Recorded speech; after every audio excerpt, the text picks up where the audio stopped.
Things are good. And who had it flow on really well from there? So if you started with a good day, who had it flow on well? Fantastic. Well, I did, because I'm up here. It's been a really lovely day travelling all the way to Brisbane from the south coast of New South Wales. Who remembers a really bad day? You know, one of those days where you've slept in, you wake up feeling like a bird has just lived in your mouth overnight and done unspeakable things, and you're tired and grumpy, your joints might ache, you're regretting that second bottle of wine that you had last night that seemed like such a wonderful idea, and you get out to the car and you realise that you've left the lights on overnight and your battery's flat, and you've got a really important meeting at work, and you know you've just started your whole day on the wrong foot. Did that affect you through the day? Were you struggling to overcome that start? Whereas when you start your day well, does that feel like it energises and injects something that makes your day easier? I mean, that's just common sense. You're thinking, yeah, hey, everyone knows that. You don't need science to explain that. Well, interestingly, we haven't understood why. And speakers today, like Lis Faenza, have talked about the importance of attitude.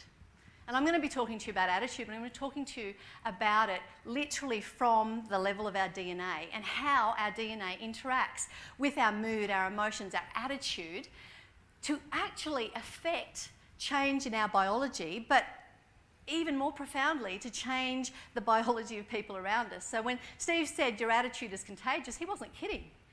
We now have the science to prove that.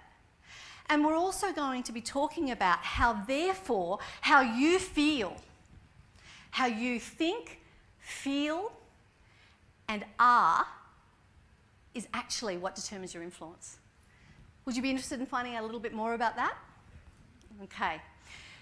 So energy is an interesting thing. It shapes everything we do. We can measure it in our bodies.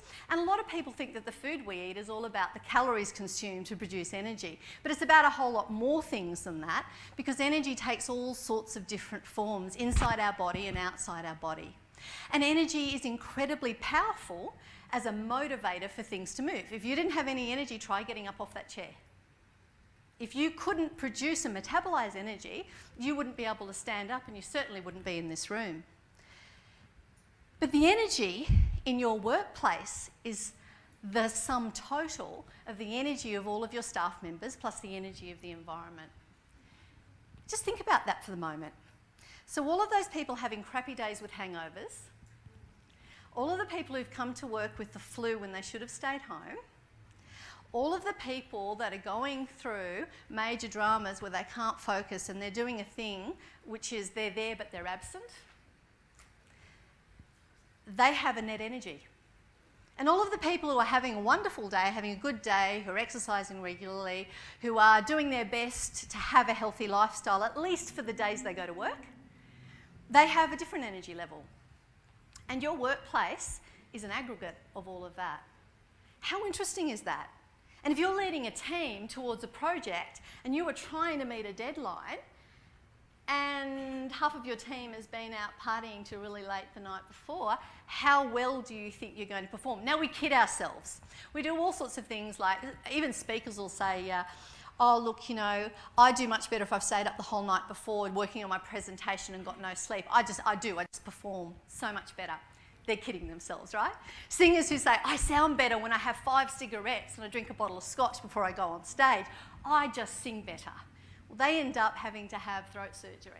So we have all of these things where we kid ourselves that it's okay to do things that diminish our life force and diminish our energy. But I'm going to show you some very compelling research why